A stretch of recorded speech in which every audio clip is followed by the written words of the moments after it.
कर सकता हूँ। वो भी अपनी बच्ची को लेकर के इस तरीके से मतलब ले जाऊंगा। मेरी बच्ची छोटी छोटी है। हमने कहा ऐसा नहीं है। हमने कहा आप जो गलत बात कर रहे हैं। क्या आरोप लगाने के लिए कह रहे थे? आरोप यही लगाने के लिए कह रहे थे कि आप जो है महाराज जी के खिलाफ मतलब जो भी उनके गुरुकुल में पढ़ने के लिए बोल रहे हैं कि उनको पढ़ाएंगे लिखाएंगे, उसके बाद में।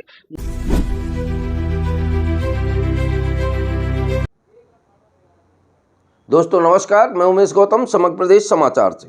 आस्था, आरोप, राजनीति का पूरा सच आज हम आपको बताने वाले हैं।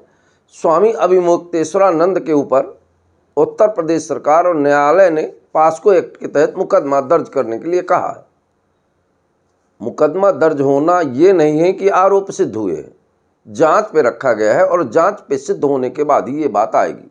हालांकि अभिमुक्तेश्वरानंद ने कहा कि हम पूरी तरह से तैयार है, वो वीडियो हम दिखाएंगे, मुझे कोई डर नहीं है।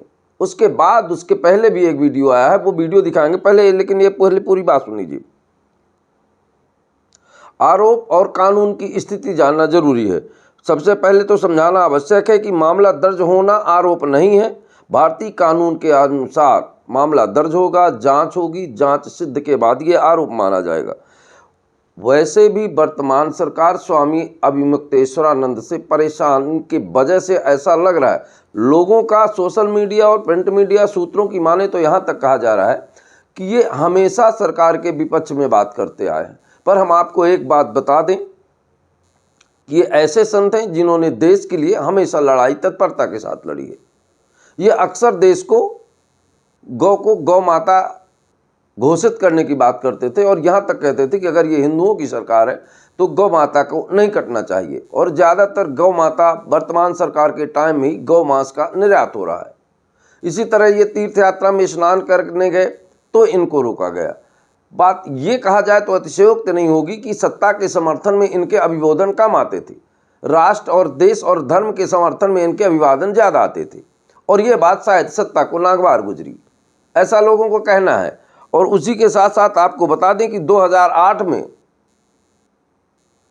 गौ को राष्ट्रीय गाय घोषित करने के लिए इन्होंने आंदोलन किया था और समय समय पर ये आंदोलन करते रहे। राम मंदिर में एक मुखर होके बयान दिए, या यूं कहा जाए कि अपने देश और धर्म के लिए ये हमेशा मुखरता से काम करते रहे।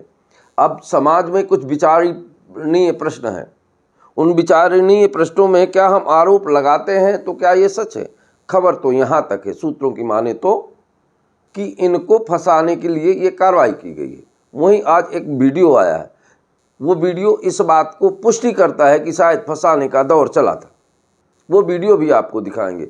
पर सवाल यह है कि जब भारत में धर्म के ऊपर राजनीतिक प्रहार किया गया और राजनीतिक ताकत से धर्म और संस्कार को दबाने का काम किया गया, तब निश्चित ही सत्ता परिवर्तन तो क्या बहुत बड़े बड़े परिवर्तन हुए।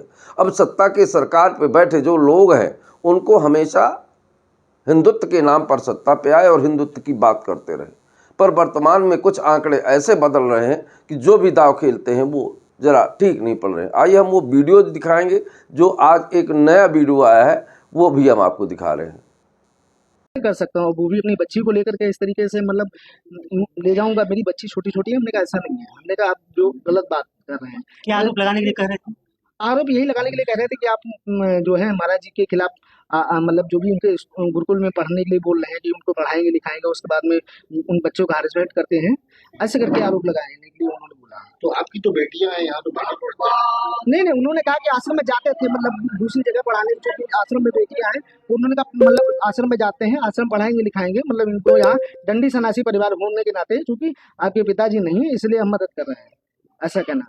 नहीं तो क्या कह रहे थे आपसे स्वामी जी के लिए, किस तरीके का बयान देने के लिए कोर्ट में कह रहे थे, क्या कह रहे थे? नहीं, कोर्ट में नहीं, जो हमने अभी आपको बताया कि वो बयान ये कह रहे हैं कि आप ऐसे स्वामी जी पे आरोप लगाइए कि आपके मेरे हिंदी स्वामी सन्यासी पिताजी रहे, तो उनकी वजह से ये जो है कि आप कहिएगा कि हम बच्ची को पढ़ाने लिखाने के लिए जो है वो उसके समथिंग कहिएगा कि मतलब उनका लड़की का हरेसमेंट वगैरह करते थे, ये चीजें करते थे। तो हमने मेरी बच्ची छोटी छोटी ऐसा हम नहीं कर सकते। क्या विद्यामठ से जुड़े थे पहले? साहब पहले विद्यामठ से जुड़े थे? नहीं, विद्यामठ से कोई नहीं हुआ, कोई नहीं। अच्छा, ये बात में आप क्यों आए फिर? आप तो कभी आए नहीं यहाँ पे, तो कैसे आए यहाँ आने का? क्या यहाँ आने का रीजन ये था कि यहाँ आके मैं अपनी सफाई दे सकता हूँ, क्योंकि जब मुझे पता चला ये घटना हुई है जब मैंने देखा FIR हो गई है, ऐसा है, हो गया है, तो हमने का संबंध मेरा, चूंकि मुझे लगा कहीं मेरे अंदर डर बैठा, ये बहुत बड़ा मैटर है, पावरफुल लोग हैं ये लोग, दोनों लोग सक्षम हैं, और मुझे लगा कि अगर कोई ऐसी बात होती है उसमें बीच में मेरा ना इन्वॉल्वमेंट होता है तो मैं अपने सामने आकर सफाई दे सकूं।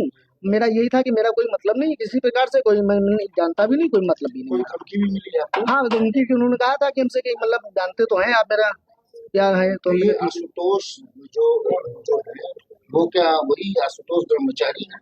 जो अब वो मुकदमा ब्रह्मचारी हो गए, पहले वो आशुष पांडे थे संगठन वो से। वही है जो महाराज जी पे ऐसा एलिगेशन जो लगाया, महाराज वही जी है। हाँ बिल्कुल वही, उन्होंने नाम लेके बोला था महाराज जी का, आवाज से पहचान गए थे। आवाज से पहचान गया।